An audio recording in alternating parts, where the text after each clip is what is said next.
I hope you're not as nervous as I am.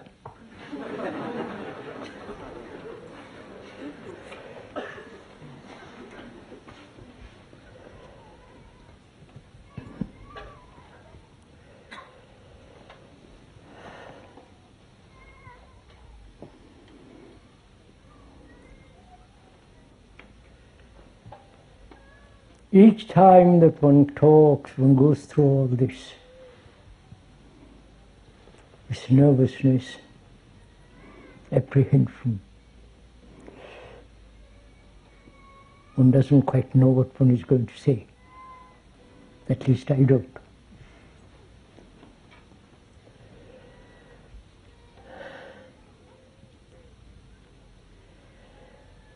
I think one should be aware of what is happening in the world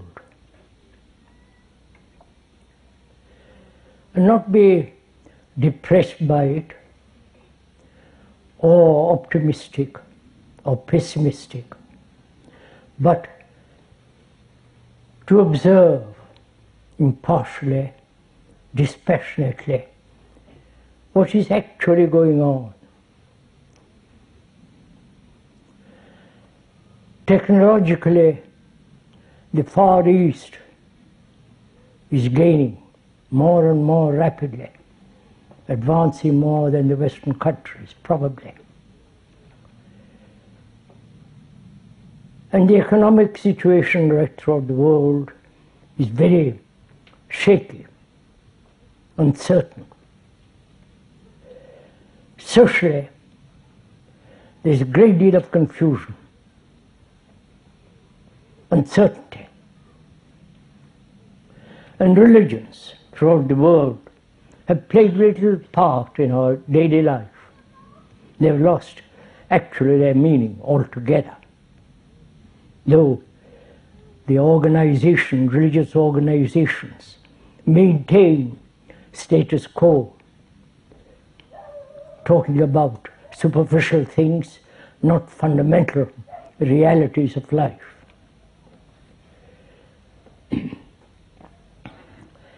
And what is going to happen to man in the future? To all us and our grandchildren or whatever they are, what's going to take place? One has to look at all this very carefully, not draw any conclusion, either left or right or center politically, or in any way take sides, not be committed to any political religious body, but be concerned with what is happening to man. They are preparing for war. Armaments are being sold by industrial countries all over the world. Their economy depends on it. And killing man seems to be fashionable, seems to be heroic. They are praised. Their names are put in the cathedrals. And apparently, killing other human beings in the name of religion, patriotism, country, has become all important. Nations are divided. The British, the French, and the American, the Russian, and the Indian, Japanese, and so on.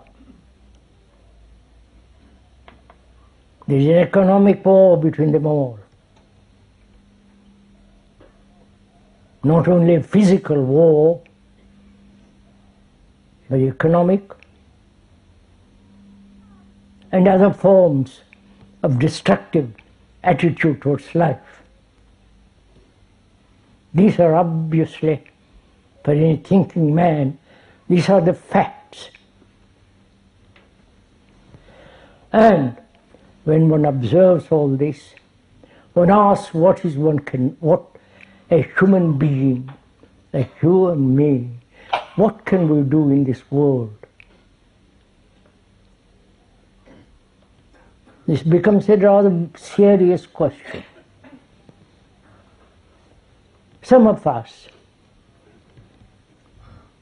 join some other group, commune, or follow some leader, putting on different kind of robes and so on, which doesn't really fundamentally affect the whole movement that's going on in the world towards destruction, towards war, in which the human existence has very little value. And when one asks, what am I to do facing all this? And we must ask this question together. Yes, we must think this out together. Not accept what the speaker says, but together, you and the speaker, in asking this question, what are we to do in this mad world which is becoming more and more insane, more and more violent? Appalling things are happening of which we don't know.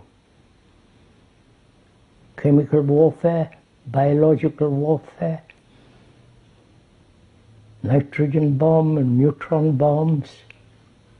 These are going, the scientists are preparing all this. If one country invents something more than the other competes with the other. Scientists are maintaining all this. And the philosophers are merely spinning a lot of words. Now what shall we, as human beings, living in this world with our families, with our children, what's our action? What's our responsibility? Just to turn our back on it? Retreat into some monastery? Into some ideological conclusions? Inventing new ideologies? Which none of these have solved our human problem confronting this frightening state, dangerous world in which we are living.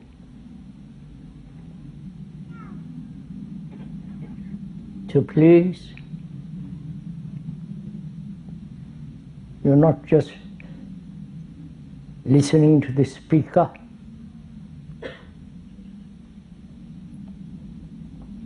expecting for this to find out what his answer is to all this, what is his activity, his responsibility. But that's a wrong question, if one may point out. It is what is our responsibility, not the speaker's responsibility. Only. It's what is the responsibility of each one of us. And the world is aflame, burning. Thousands are suffering in the name of country, patriotism, and all that nonsense that is going on in the world. So we ought to, during these few talks here and questions, we ought to think together over this matter. We ought together, not being committed to anything, to no group, to no politics, to no religion, to no country.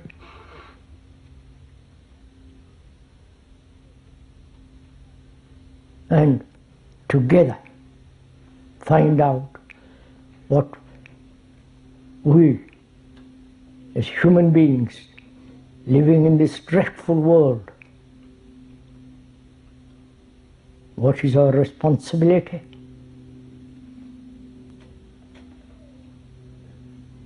What's our natural response to all this horror that's going on?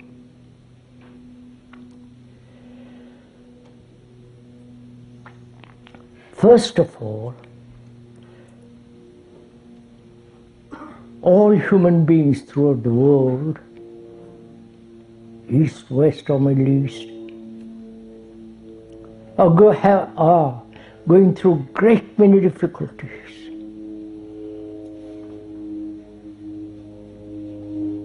Great many problems. Starvation, overpopulation, bad governments,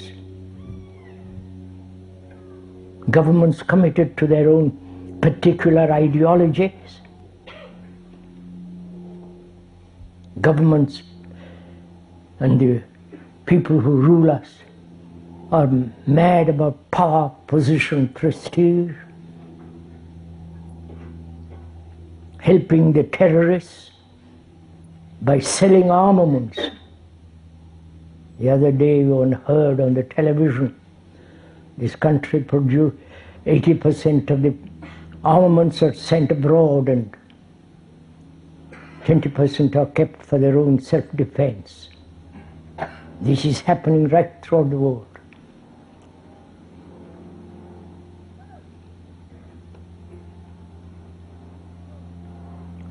And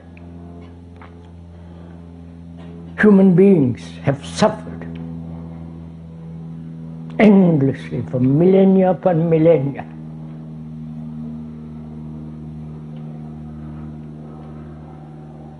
And have found no answer to all this. And more we are becoming dependent on outward environmental control, trying to find answers on outward activity through governments, through special laws and so on, all outward peripheral activity.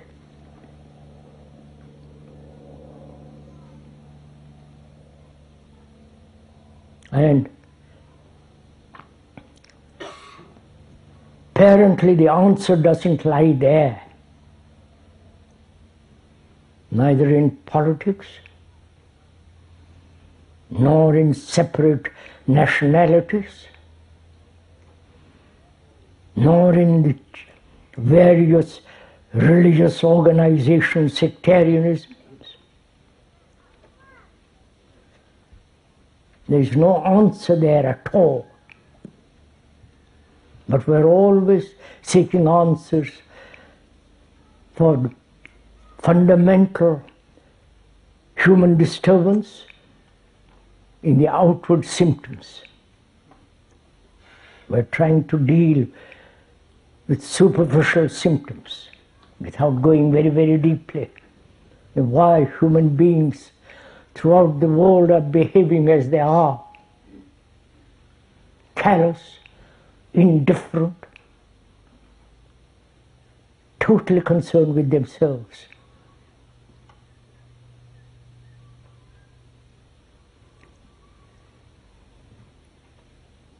Please bear in mind that we are thinking together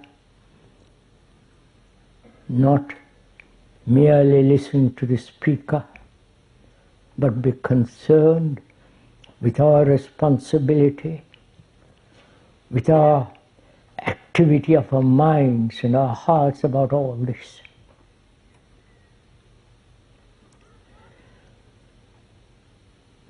First we ought to look, I think, at the consciousness of mankind. Why this consciousness, which we are, why it has become what it is. Each one of us thinking that our consciousness is ours, our particular inheritance,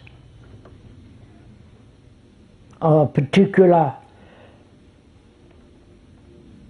evolution. It belongs to each one of us. And we are confined to that limitation. This is what each one of us thinks. It's our consciousness. Each one of us, each one of our particular isolated consciousness. Right? That is a fact. Each one thinks what you are is your special inherited result, yours. Now we are going to question that. Is that yours? Is it your consciousness or the consciousness of all humanity which you are?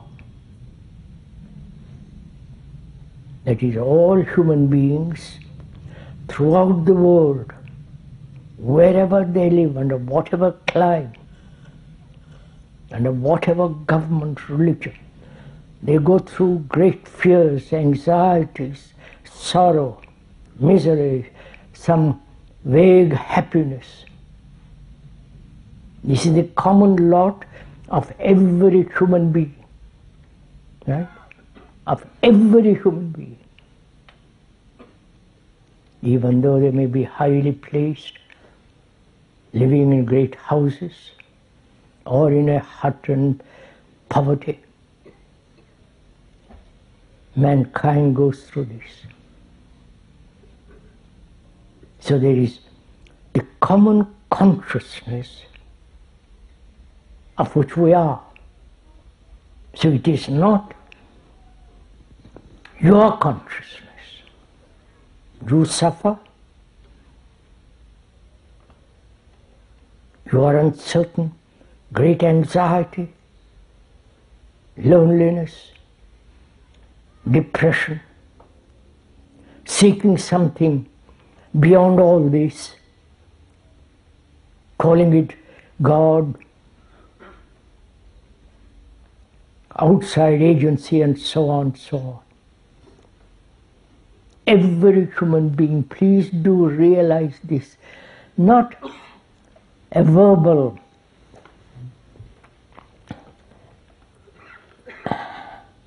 association or verbal comprehension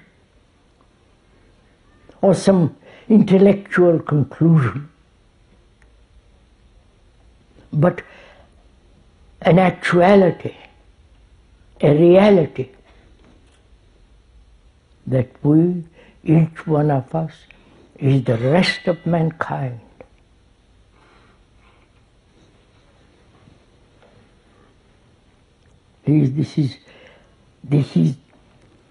This must be really grasped, because from that we are going to find out what to do there. If we are not clear on this point, not clear in the sense, not verbally or intellectual, but in our feeling, in our hearts, in our depth of our being, in our blood, that every human being, whether they live in the totalitarian states or in the so-called democratic world, the capitalist or the other, left or right, Indian, Japanese, black, white, purple, whatever the race and religion, every human being goes through this, as each one of us does. Agony, tears, laughter, worshipping something that thought has invented.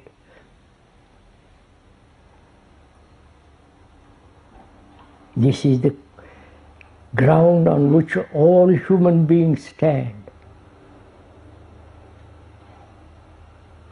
You cannot possibly refute it. Logically, intellectually, if you will, this is a fact. Though on the periphery, on the outside, you may be more educated, living in an affluent society, better hygiene, better fed, perhaps a little more better government. It's all the peripheral activity. But deeply, fundamentally, each one of us is the whole of mankind.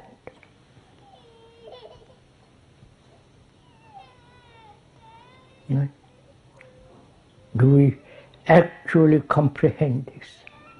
Or our brains refuse to accept such an idea, refuse to see the fact, because we are so conditioned that my life is mine, my consciousness, my thoughts, my activity for which I am solely responsible. Your brain refuses to face this enormous reality that we, as human beings, or the rest of mankind,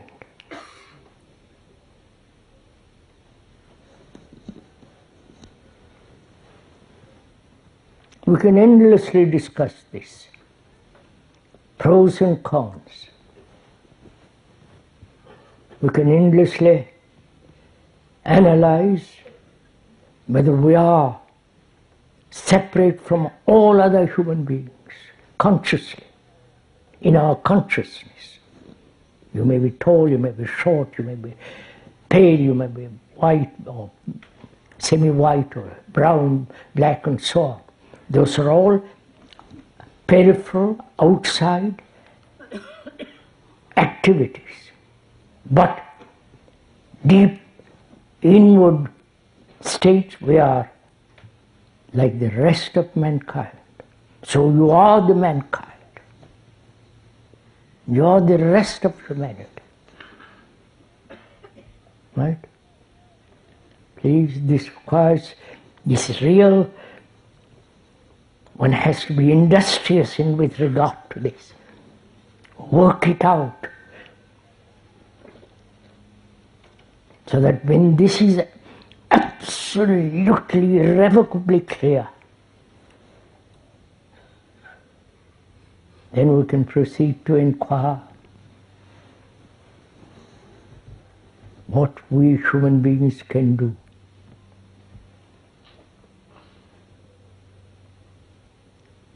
When we ask that question, what we can do, we are still thinking what I can do. You understand? We are not thinking as a total human being. We are thinking as isolated entities, asking this question, what I can do. Right? Which is a wrong question. Because we are still concerned with ourselves as a separate, isolated human being. course we are isolated. You are different from me. You're tall, I'm short, or I'm brown, or you're white, or black, or whatever it is. But when you shift the superficiality of all this, and when you delve deeply into oneself, which is our consciousness, then you begin to discover that you are like the man next door or very far away, going through various agonies, depressions and anxieties, loneliness and sorrow.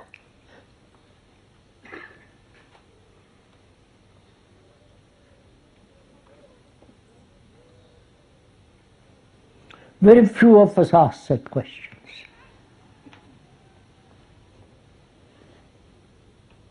We're all so highly educated as individuals, separate, isolated from each other, as countries are divided. And so when we ask what to do, we are asking as an Englishman, a British, French, belonging to certain government or belonging to certain groups, and so on. But we never comprehend deeply the reality that basically we're all one.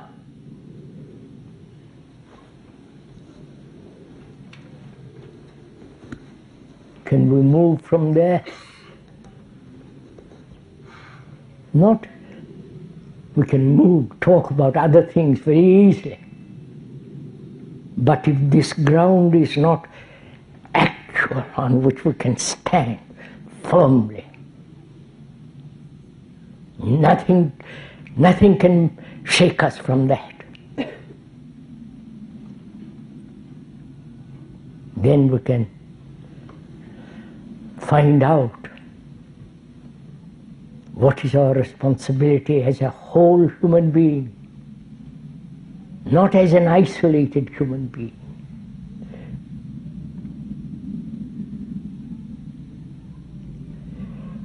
We are going to go into it more and more as we go along. We are thinking together about these matters. Please, the speaker must insist on this. The speaker is anonymous. He has no authority. He, as a person, he doesn't exist.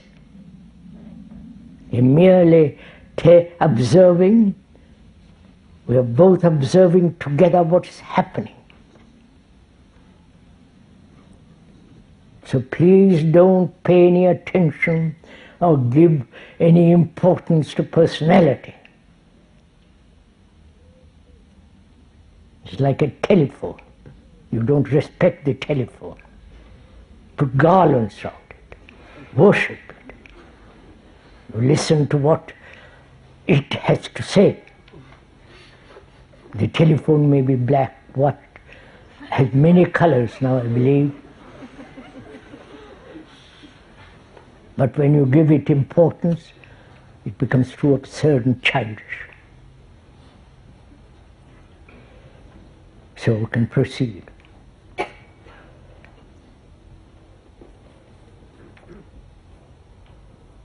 Technologically, please understand this question, I'm going to go into it.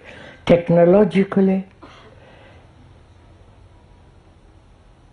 man has turned his mind towards the perfecting more and more technology, computers, armaments.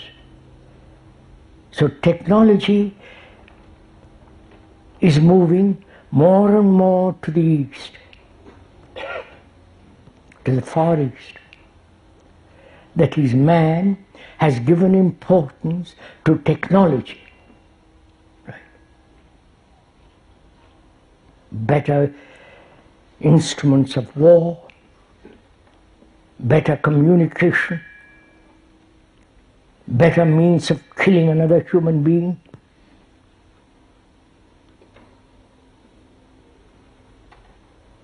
And so on. I won't go into all that. We'll probably all know about it. So man has given time, energy, money, his capacities towards that improvement of technology. Please see this, what's happening in the world. So his consciousness has moved towards greater technology, right? He's given his thought, his energy in that direction.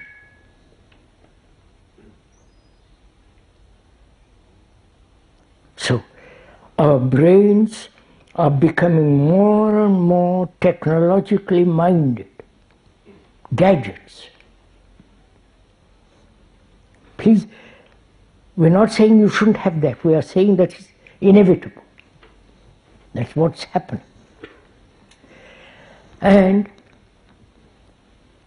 man has given very little time, energy, thought in any other direction. He doesn't say, I am going to find out for myself what I am, why I behave like this. What is beyond all this in my... We haven't given a thought to it. You understand it too? That is, man has given enormous time and energy towards the conquering of environments, which is sky, heaven, and the world. And we have not given that equal energy or time or a vitality to inquire within ourselves, you know, what we are, why we behave like this. Is there anything ultimate? Is there any existence without cause, which is the inquiry of something far greater than all technology, all human thought? You see the picture? Technology is invading our whole consciousness. And we are not giving enough energy and time to the other.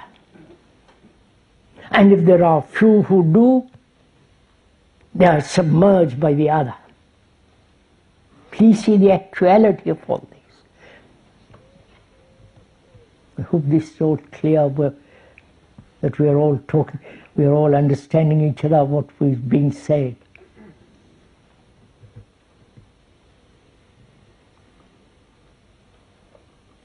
One may give energy, time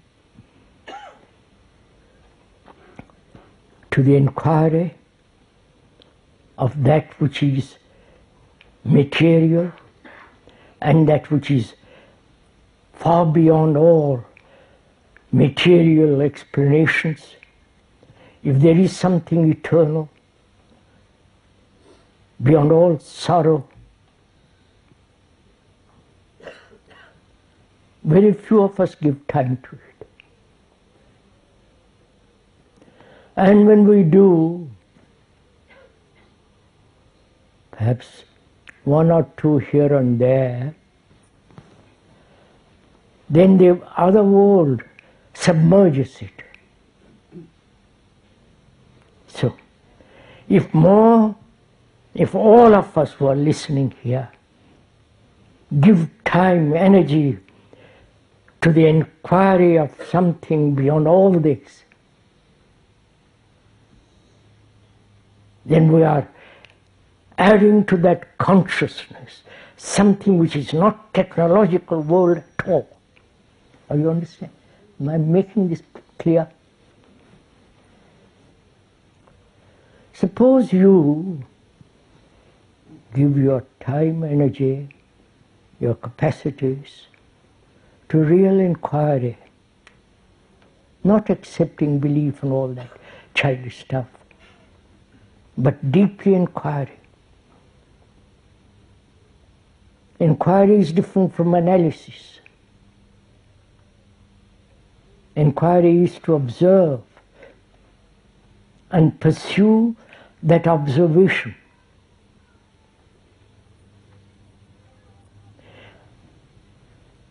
So when one human being does this, you may add to the whole human consciousness a certain quality to it. And that quality is soon destroyed or submerged or diminished by the other. But if there were 1,000 people who are concerned with this,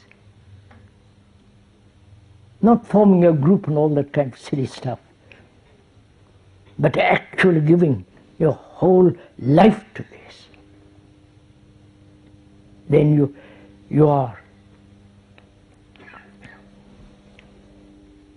adding to that consciousness, to the human consciousness, a quality of something beyond all words, beyond all thought, beyond all conclusions, which is something eternal. You understand? So, if this is clear, then we can ask, what are we to do?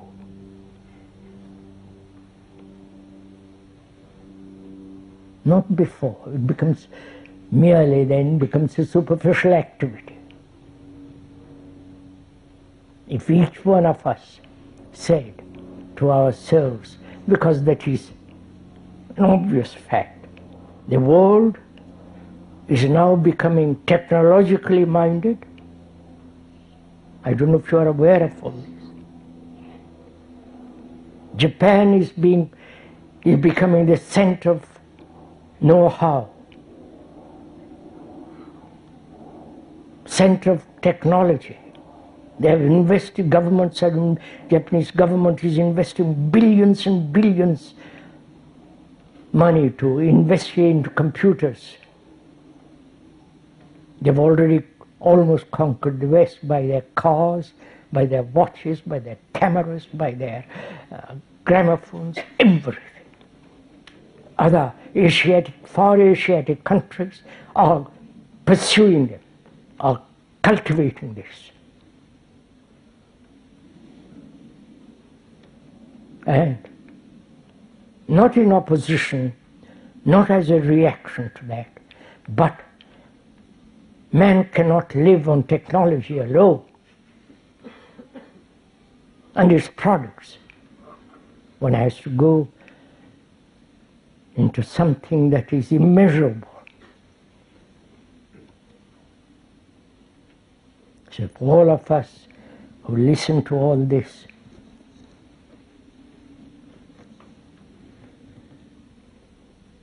give time and energy to this inquiry, then that very inquiry will answer that question.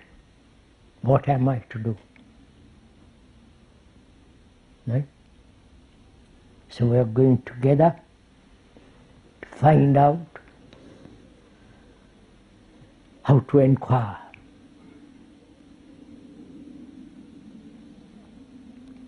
How to observe. First of all, to observe is not to analyze.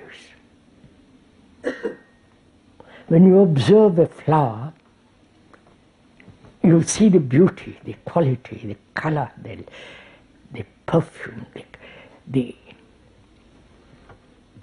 the untouchable beauty of it. And you can, after that, you can analyze. You can look at the flower, tear it to pieces if you want to. I hope you won't. Tear it and then look at it. Analysis is a dead process.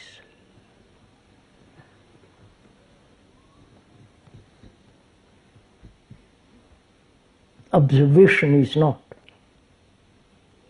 Analysis implies the analyzer and the analyzed. The analyzer thinks he is separate from that which he analyzes. This is whole psychology.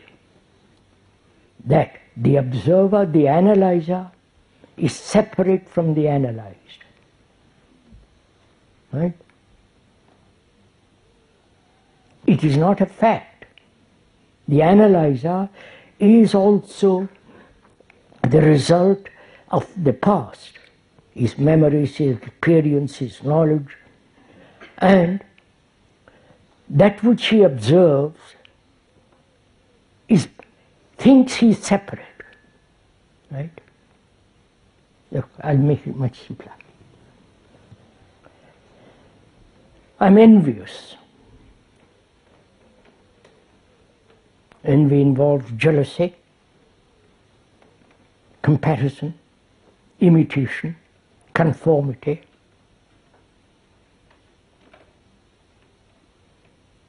And I'm envious. It gives me pleasure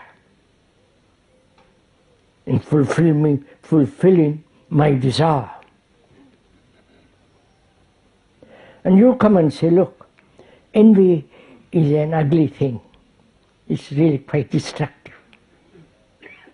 So in me, there is immediately the analyzer saying, the envy is different from me. I'm going to control it, I'm going to shape it, I'm going to mold it, I'm going to put it away or keep it.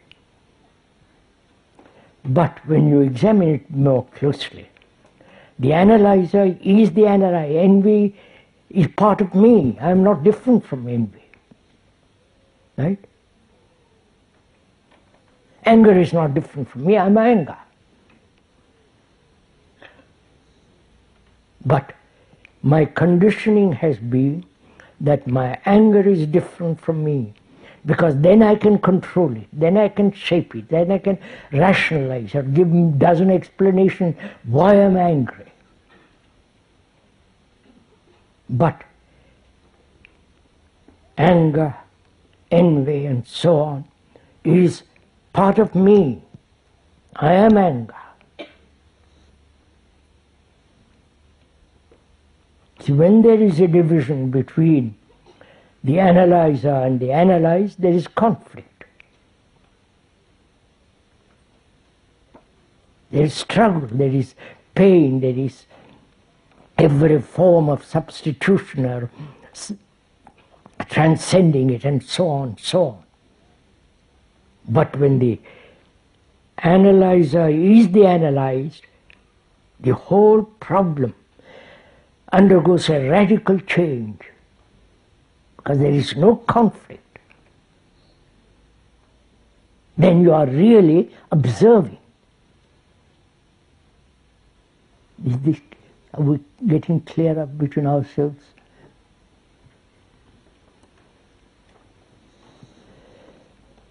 Please don't look so solemn.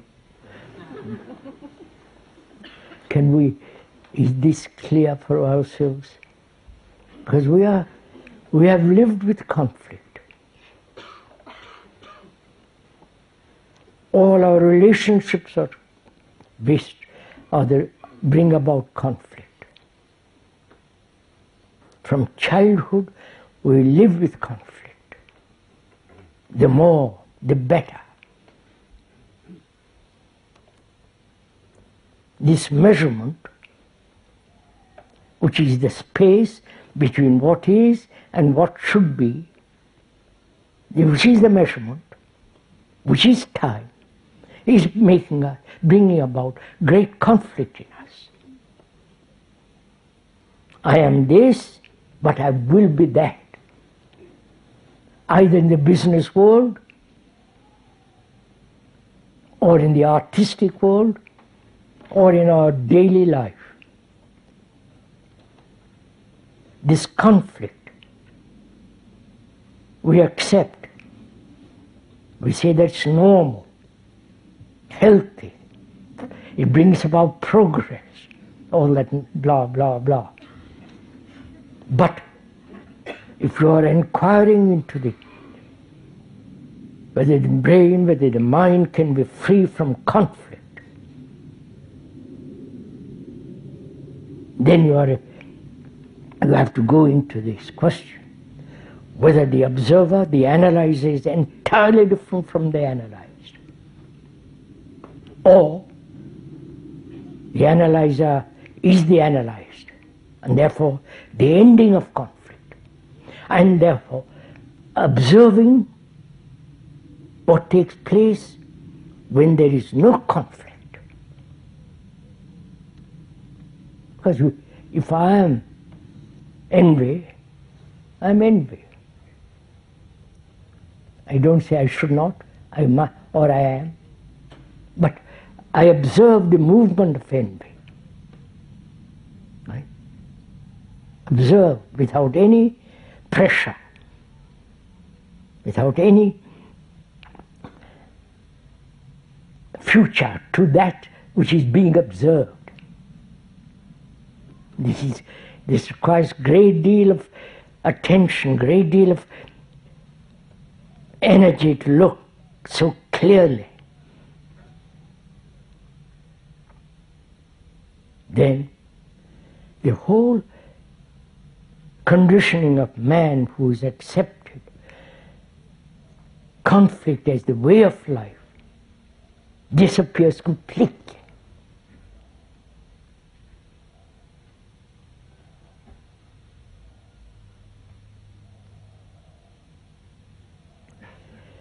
Human beings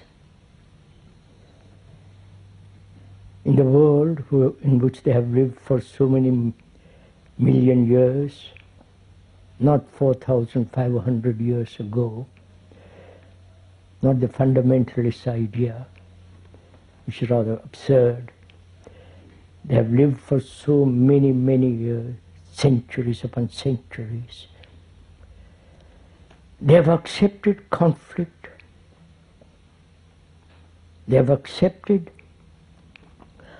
hate. They have accepted to wound each other, kill each other. And when one realizes that our consciousness is not a mind, my thinking is not mine, thinking is common to all mankind. When they are poor, uneducated, completely ignorant and superstitious, he thinks. Or the great scientists, they think. Thinking is it's not yours or mine, it's thinking.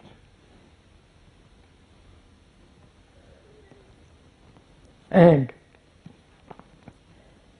one begins then to discover that the observation is far more acute, direct, has a quality of decision.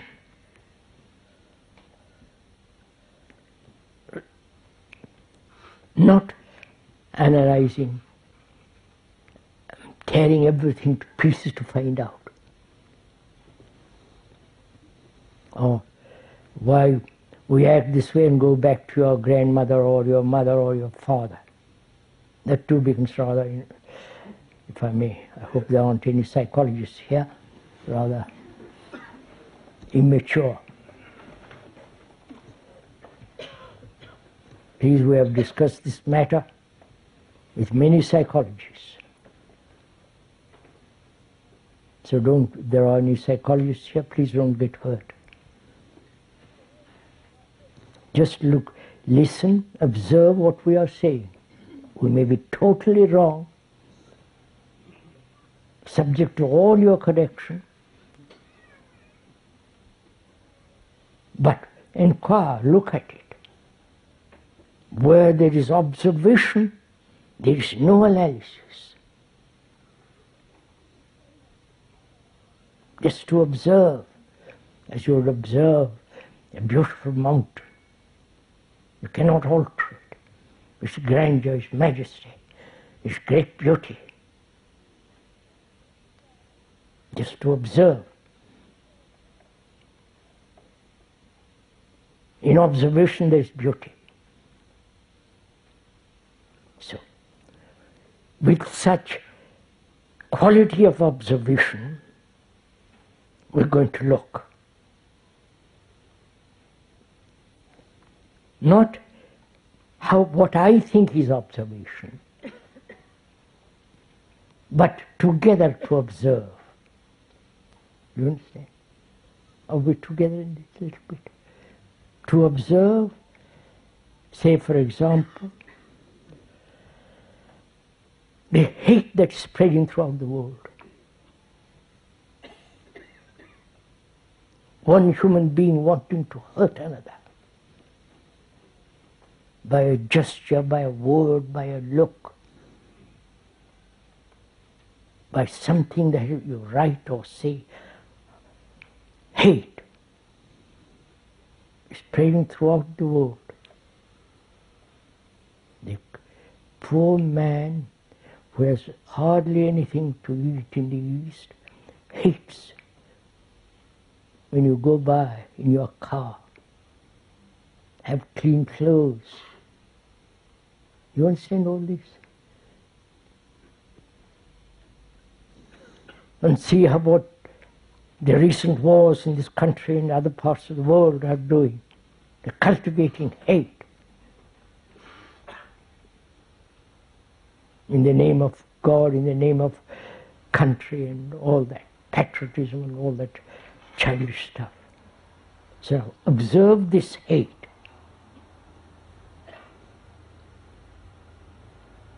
Do we hate anybody? Rather, it's an odd question to ask. But it's right, we are going to go into all this. Do we hate somebody?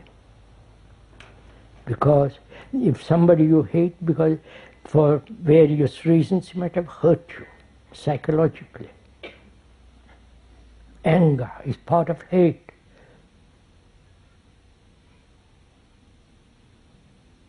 When you observe,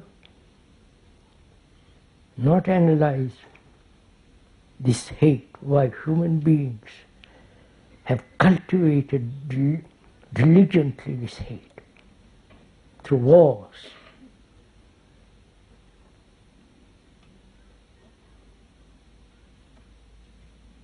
Can one, in oneself, can one honestly, without any sense of hypocrisy, dishonesty, say, I've observed my hate for another, and it is in observation, which is like a flame of attention, wipes away that hate.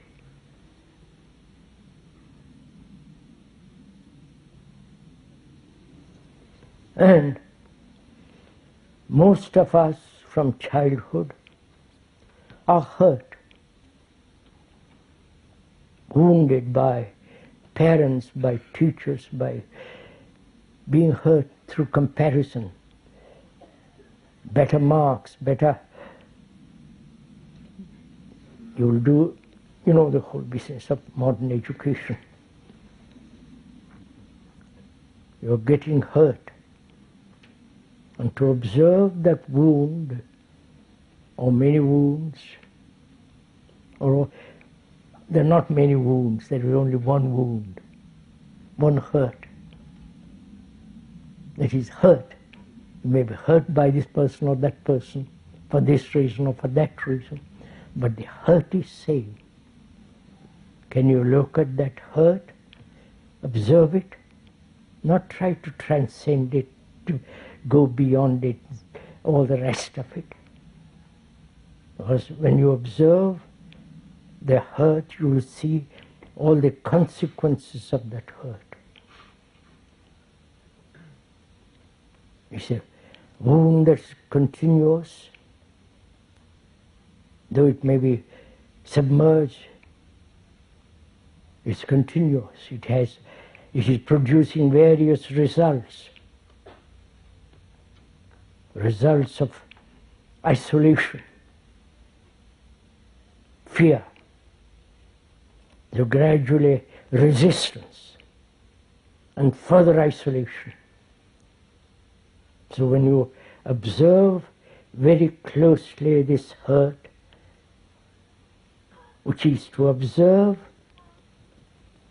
to give your total attention to that observation, is like fire that burns out, that cleanses the wound.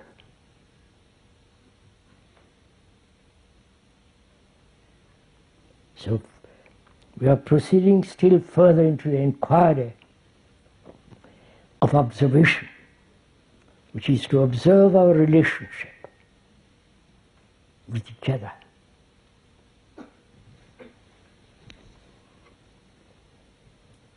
Observe our relationship with the intimate or not. What actually is our relationship?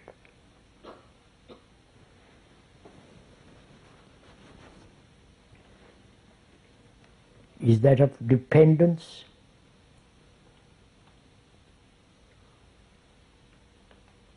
Is it that I need somebody to fulfill my desires,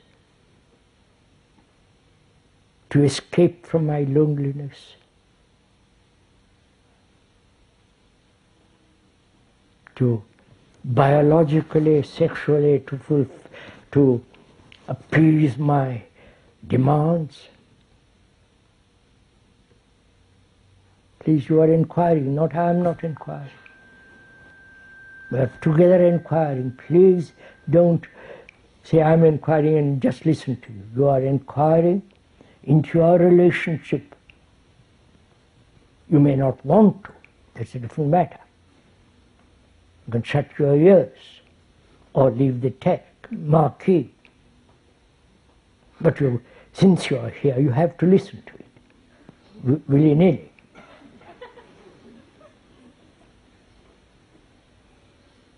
So, what's your relationship? Just to observe the quality of that relationship.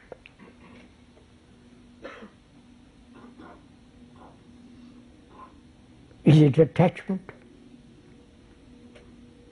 An escape from loneliness?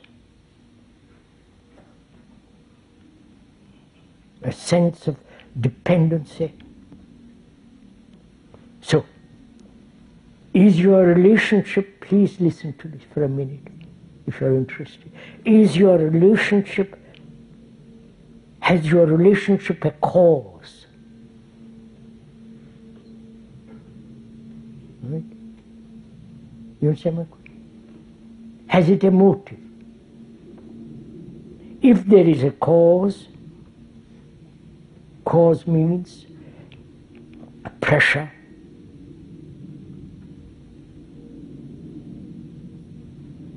a motive which is a movement of intention, conscious or other, or not. That which has a cause must inevitably end. You understand? If I have a cause to love you, think of the horror of that. If I have a cause to love you, because you're all sitting in a large audience and it gives me great pleasure, which is my cause, my motive, then the consequences of that are ugly. So, I depend on you. And where there is dependence, there is fear.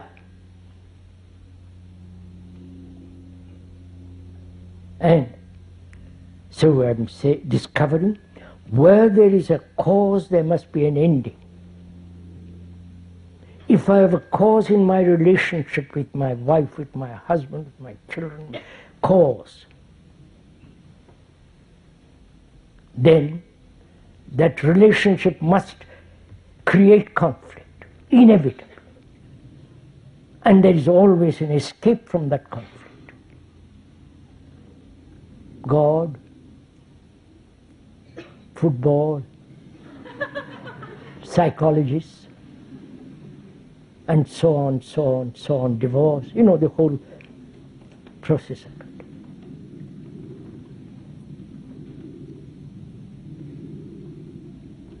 So when you look at one's relationship,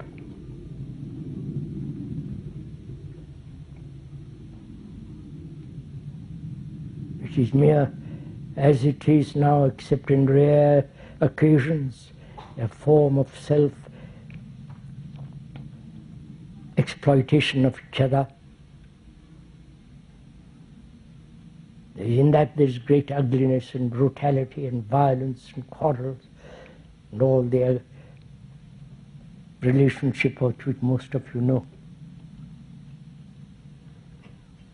So can one observe this fact? We've analyzed it briefly, which I can go into it much more deeply. But can one observe this extraordinary fact of dependence, attachment? So one asks, is attachment love?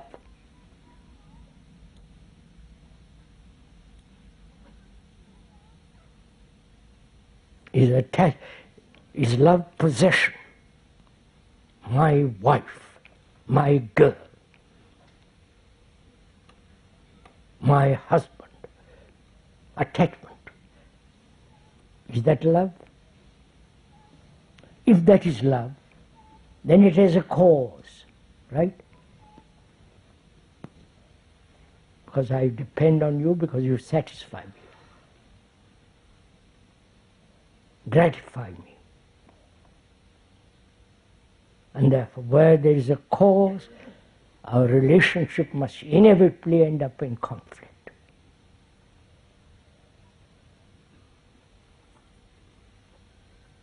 So has love a cause?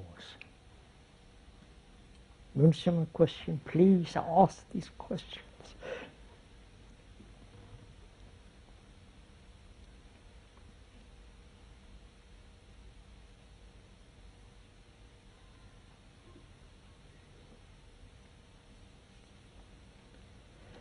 So one has to observe closely the nature of relationship and love. Love has now become very trodden upon. You know what it has become. Sex, pleasure, form of entertainment. And where there is the cause to love, love has gone. So can human beings, please ask this question, can human beings live without a cause? Not political cause or some other cause, I'm not talking of such causes. To live in one's life, daily life, without a single cause.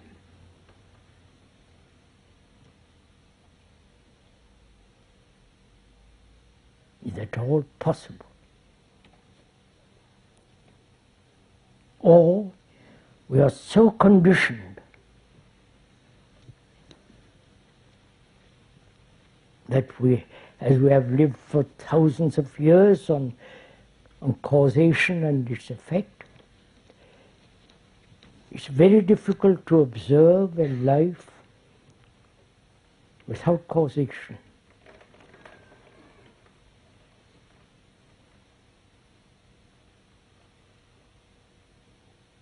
Do you understand? the implications of that question.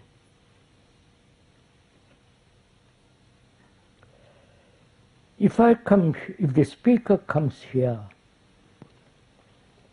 and talks because he's got a motive, propaganda, fame, notoriety,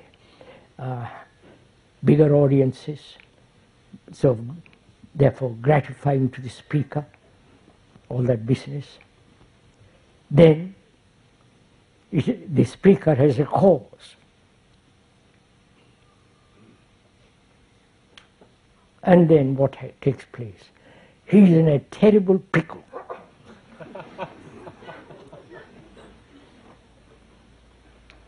He then depends on you. He wants your flattery, your criticism, all that. He doesn't want your criticism, he wants your flattery. He's dependent, attached. And so he's perpetually in a state of anxiety. Therefore he's a monster.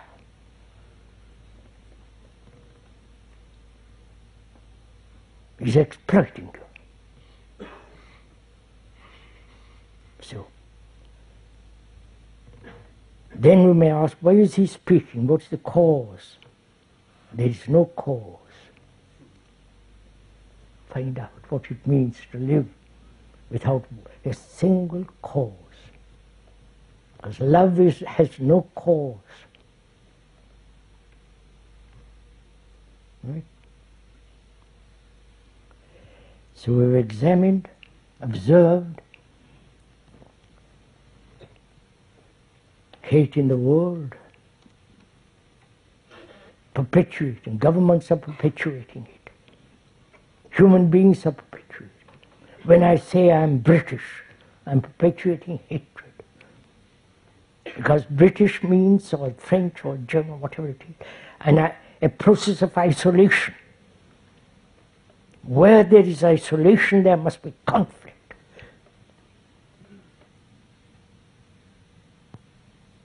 I go and kill somebody. Organized murder.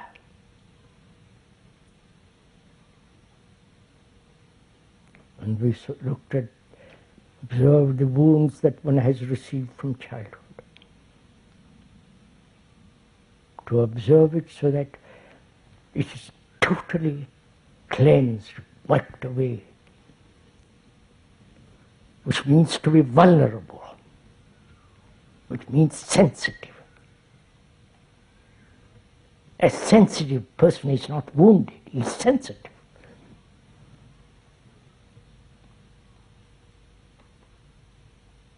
Right?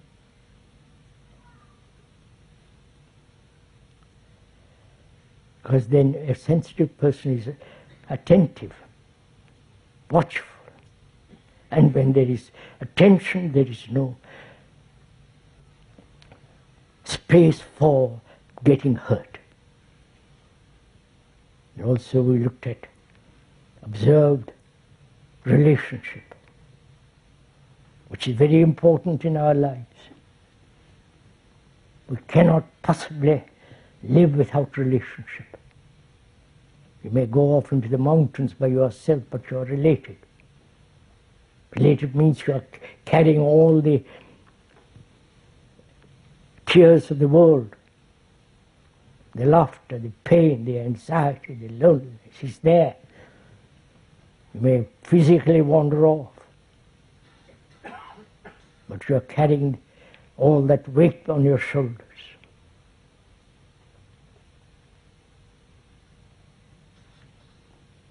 As relationship is extraordinarily important. We live by relationship. We cannot possibly escape from relationship. But we dictate what that relation should be.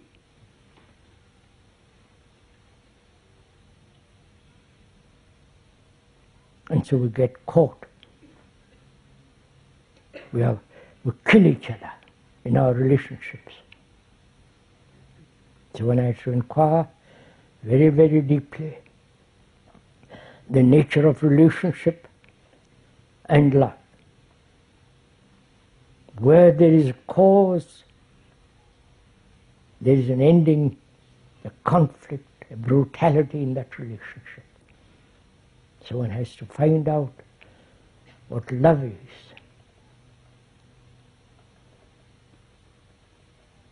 If it has a cause, I love you because, good God.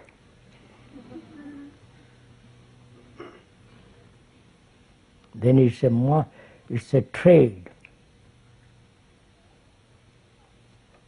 And to find out much more, is to find out to live without a cause. Do you understand what the implications of that is? There is no ending to such a life, such a way of living. Right, better stop now.